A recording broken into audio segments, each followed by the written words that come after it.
Welcome to Greek for a Week. I'm glad that you are continuing to work through the study here with me. We are looking at 1 Peter chapter 2. We are going to look at two verses, verse 20 and 21. Again, we are in the larger paragraph that I've labeled Living in Your Community. And again, under the smaller heading, Be Respectful. Again, here's verse 20. And here's verse 21. For what honor is it if, while you sin and then you are beaten, you endure or withstand it with courage? But if, while you do good or do what is right and then you suffer, you endure it with courage. This finds favor with God.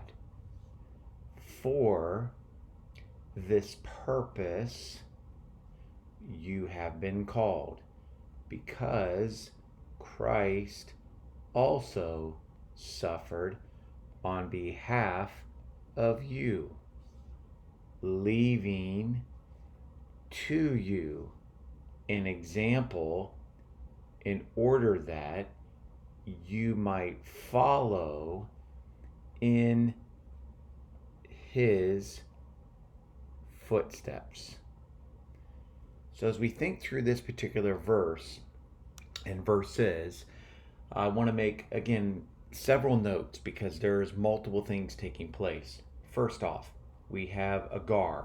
So this particular conjunction here in verse 20 provides me the further elaboration and further explanation, which is its tie to verse 19.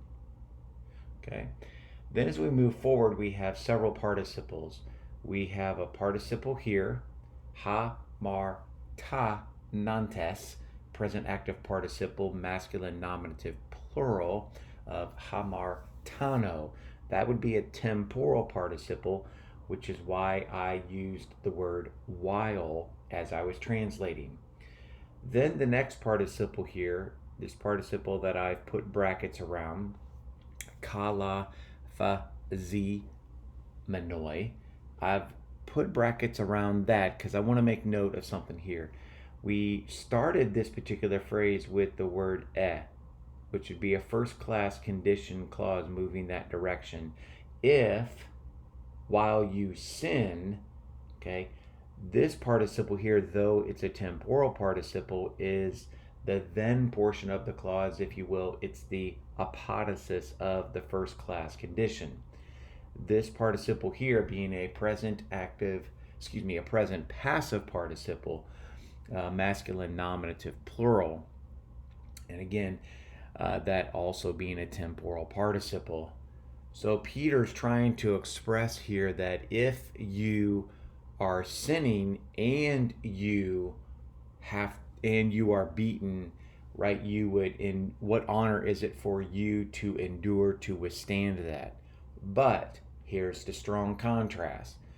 But, okay, there's my Allah. But if, here's another conditional particle, if you are doing what?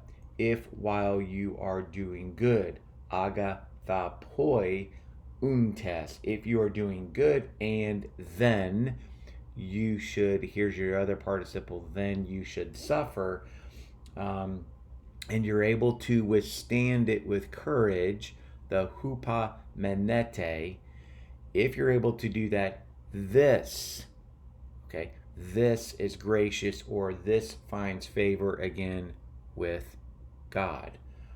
So the two participles here, the agathapoiuntes, which is here, and then the pas kantes here, both of those participles are also temporal participles like the preceding two participles. The para here immediately preceding the theo, that is governed by the dative case, And Forbes, in his exegetical guide to the Greek New Testament, says that this expresses a viewpoint. Basically, it's the approval before God is the goal. So, as I behave by doing good, if I should then suffer and I handle it with courage, then this finds favor in God's sight or before God. Verse 21, you have another gar. This gar, however, is the motivational grounds to endure the suffering for doing good, which is in verses 19 and 20. Notice how he says here, that is what you have been called. In a sense, you will suffer, is his point. In the ace tauta, purpose, okay, this is indicating purpose. For this purpose, you have been called. Again, causal clause here, ahati, because in a sense, it's your purpose to suffer. Why? Because Christ also suffered, and he did it on behalf of you. So the huper there, it's a marker of a participant who is benefited by an event or on whose behalf an event takes place. So you could translate that for, on behalf of, for the sake of. This is Louw-Nida version of their understanding of huper. Louw-Nida is the Greek English lexicon based upon semantic domains. Then a couple of things to finish up. You have a hina here, which is a purpose clause, noting here he says basically Christ also suffered for the purpose of, not only here a participle of purpose here, leaving you an example, but also so that you might follow in his footsteps. So again, trust this has been helpful. This is verses 20 and 21, again, of a larger paragraph, 18 through 21, which fits into the overall concept of living in your community. How do I represent Christ in this community? Have a great week. We will diagram 18 through 21 next week.